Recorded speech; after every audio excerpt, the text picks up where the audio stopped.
Assalamualaikum warahmatullahi wabarakatuh. Di video kali ini saya akan menjawab pertanyaan yang masuk mengenai lansia. Lansia dari usia berapakah yang termasuk di dalam kategori lansia yang layak menerima bantuan sosial. Kemudian pertanyaan yang kedua, sebenarnya masyarakat atau kriteria miskin yang dinyatakan layak terima bansos itu kriterianya yang seperti apa?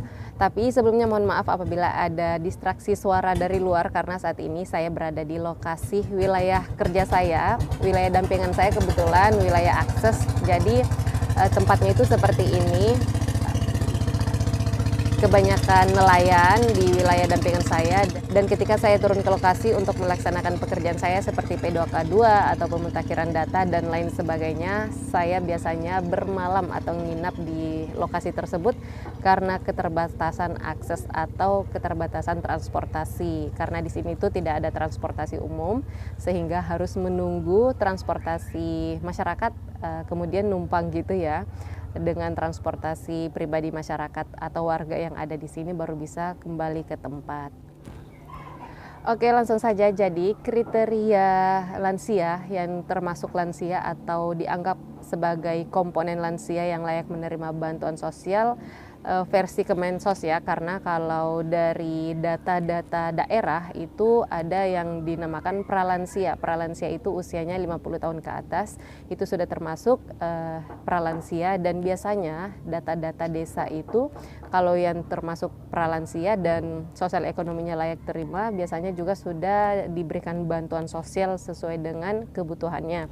Tapi kalau versinya Kementerian Sosial, data yang dimaksud lansia itu per tahun ini, dan ini sudah berlaku sejak 2 tahun terakhir, yaitu mulai usia 60 tahun ke atas. Tapi kalau sebelum-sebelumnya itu dulu yang berlaku adalah 70 tahun ke atas. Tapi ada aturan baru, yaitu yang berlaku sekarang, sudah 2 tahun berjalan ini, usia yang dimaksud lansia dan layak terima bantuan sosial yaitu usia 60 tahun ke atas.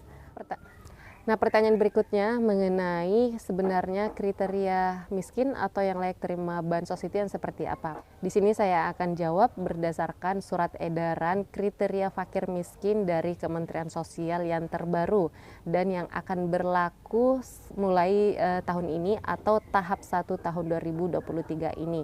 Jadi kriteria miskin yang dianggap layak bantu oleh Kementerian Sosial itu nanti juga data-data yang seperti inilah yang akan digunakan dasarnya pencairan bantuan sosial tahap 1 tahun 2023 ini.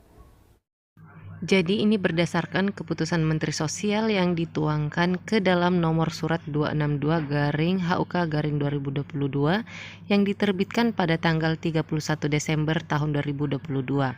Di dalam surat tersebut, Menteri Sosial telah memutuskan bahwa menetapkan kriteria fakir miskin yang digunakan untuk mendeteksi awal kondisi kemiskinan sebagai bagian dari penanganan fakir miskin.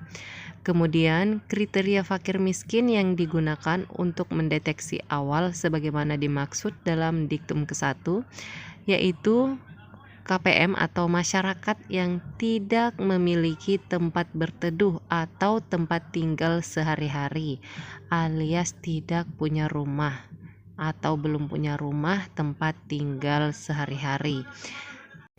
Jadi ketika ditemukan KPM yang seperti ini yang belum memiliki rumah, maka di dalam surat keputusan Menteri Sosial ini telah menyatakan bahwa KPM yang seperti ini atau masyarakat yang seperti ini langsung ditetapkan sebagai atau tergolong sebagai fakir miskin.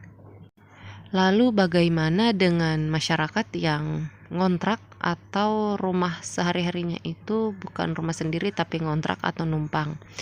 Nah, sebenarnya ini butuh penjelasan yang lebih detail lagi oleh aparat desa setempat ya, karena kebanyakan masyarakat ini yang ngontrak itu rumah yang dikontrak adalah rumah yang terlihat layak, rumah yang bisa dibilang kalangan menengah ke atas, sehingga yang seperti ini dianggap prasejahtera ya, atau mungkin tidak terlalu fakir miskin gitu, masuk ke dalam desil 4 ke atas, dikarenakan orang yang ngontrak ini ada 2 macam, ada yang ngontrak rumahnya yang dikontrak itu adalah rumah yang tergolong menengah ke atas, dan ada juga yang ngontrak ya seadanya, ada yang hanya bisa dibilang yang penting bisa ditempati untuk berteduh.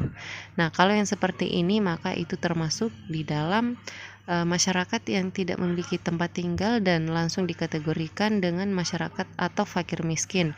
Tapi apabila ia mengontrak dengan kontrakan yang terbilang layak atau menengah, kalangan menengah ke atas, maka ini butuh penjelasan yang lebih detail lagi dari aparat desa setempat atau dari daerah setempat, karena kebanyakan orang kalau yang ngontrak kalangan menengah ke atas atau kontrakan yang ia tempati itu tergolong menengah ke atas, maka biasanya orang-orang seperti ini adalah orang yang bekerja, memiliki pekerjaan tetap.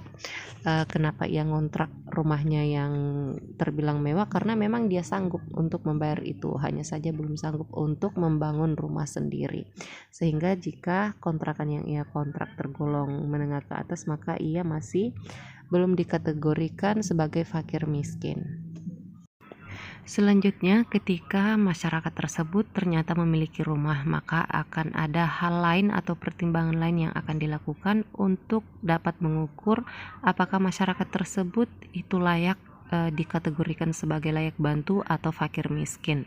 Di antaranya yaitu seperti kepala keluarga atau pengurusnya, pengurus kepala keluarganya yang tidak bekerja. Jadi yang termasuk di dalam kepala keluarga di dalam kartu keluarganya itu, atau yang termasuk dalam tulang punggung di dalam rumah tersebut, keluarga tersebut, ternyata itu tidak bekerja.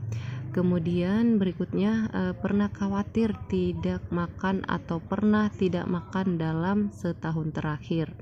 Dan selanjutnya, pengeluaran kebutuhan makan itu lebih besar dari setengah total pengeluarannya. Dan berikutnya, tidak ada pengeluaran untuk pakaian selama 1 tahun terakhir. Dan selanjutnya, tempat tinggalnya itu sebagian besar berlantai tanah atau plesteran. Dan berikutnya, tempat tinggal sebagian besar berdinding bambu, kawat papan kayu, terpal atau kardus, atau tembok tanpa diplester, atau rumbia atau seng. Dan kriteria selanjutnya yaitu tidak memiliki jamban sendiri atau menggunakan jamban komunitas sehari-hari ya, serta sumber penerangannya itu berasal dari listrik dengan dayanya 450 watt atau ampere, atau bukan listrik seperti pelita dan penerangan lainnya. Oke, itu saja informasi yang dapat saya sampaikan. Semoga video ini bermanfaat, dan dukung channel ini dengan cara klik like dan share ke seluruh sosial media yang Anda punya. Serta klik subscribe dan juga aktifkan lonceng notifikasinya agar tidak ketinggalan dengan setiap informasi mengenai bantuan sosial yang terupdate di channel ini.